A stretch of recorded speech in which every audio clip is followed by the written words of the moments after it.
first what I'll call for a multi-perspectival theory of power. We'll say some things about power and domination, and then an alliance politics. And these are how the theoretical and political components of this vision I'm advocating come together with a multi-perspectival theory of power and a strategic theory of political alliances. The theoretical and the political components are one. When we talk about power, we're talking about, notice, not class. Class is not the problem. The problem is hierarchy. The problem is institutionalized networks of domination, where one group thinks itself superior to another group, and at first thinks this, and then it enacts this in brutal systems of domination and violence. And so racism, sexism, homophobia, speciesism, anthropocentrism, they all have something in common. They all flow from the same institutional psychological networks of hierarchy. So our problem is hierarchy. And you can look, for instance, at the Marxist argument that the domination of nature led to the domination of human beings. You can look at the anarchist argument, such as from Murray Bookchin, and say that no, the domination of humans leads to the domination of nature. It's the other way around. And you can look, for instance, at the various kinds of history we've tried to write.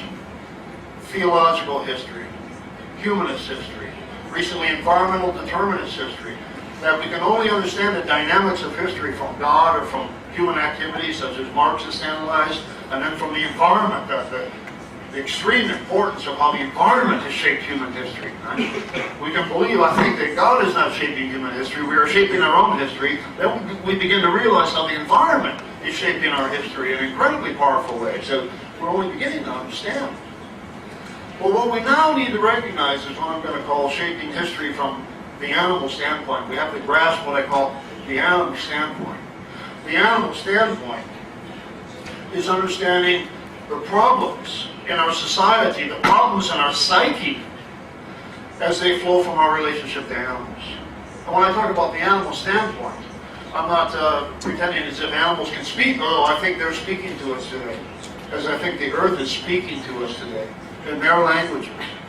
What I mean is that we look at how the crises in our society and psychology flow from our relationship to animals, and that the domination of human over animal, over other animals, has led to the domination of human over human, and the domination of human over the earth.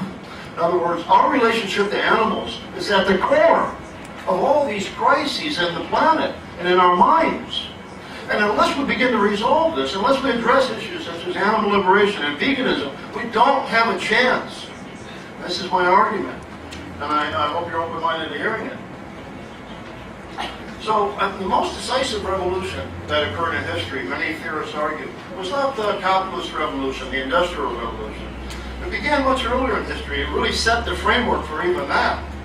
And this revolution was the agricultural revolution. This began some 10 to 15,000 years ago. And it began to shift from living nomadic tribes or bands of human beings, hunting-gathering tribal societies. The shift from that to settled agricultural society, where we began to farm. We began to cultivate animals. We began to cultivate plants. We began, in other words, the domestication of life. We began to domesticate the planet and to domesticate animals. This shift was utterly profound and is at the core of so many problems that we have today, because I think as a result of beginning to domesticate life and using it for our purposes and pretending that we have control over the living world, we began to develop what I call the dominator worldview, that other things exist for our purposes to dominate. These other things could be the planet, it could be other species, it could be other peoples. But from the dominator worldview or standpoint, we see everything instrumentally. We see everything hierarchically.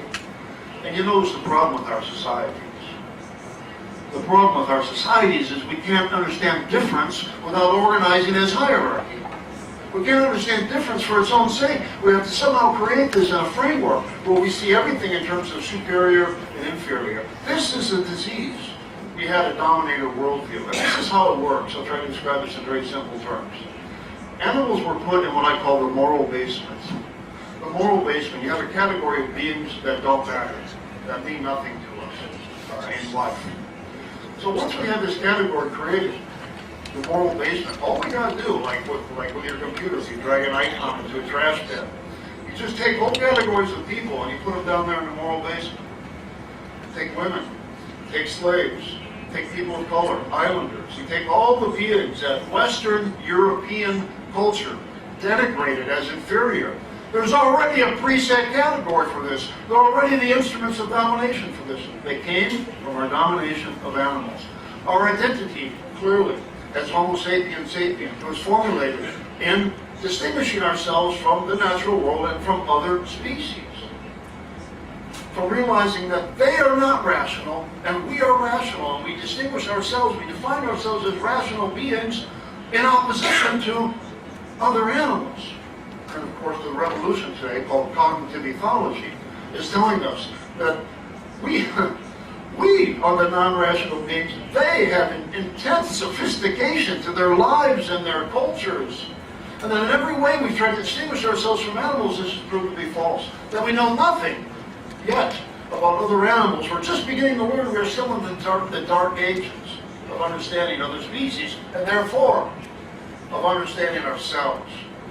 It's just now, as we turn we make this turn in history toward utter collapse and catastrophe. Ironically, it's just now we're beginning to understand who we are.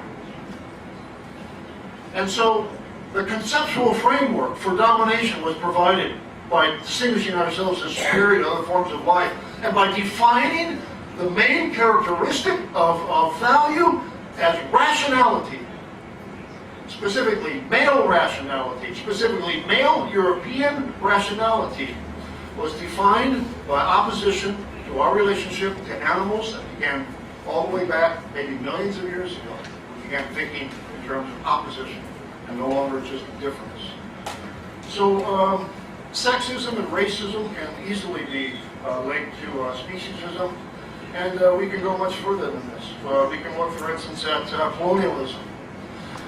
And every time one species dominates another, there's always the vilification, the demonization of this species as an animal. They are insects, they are rats, they are mice, they are vermin, they are mere animals. And so the animal model is there. And before there's sword play, first there's word play. Before we start the killing, first we start the defining. And the defining is used from the animal model. We reduce them to animals. We take people and put them in the moral basement, and that's where we slice them apart. And there's no morality to this, because this is we have no moral obligations to animal-like people, to anyone that fits outside the standard male Western European dominator model. We slice them apart. There's absolutely no ethics to this. They're mere things. How can there be ethics to this? They're things.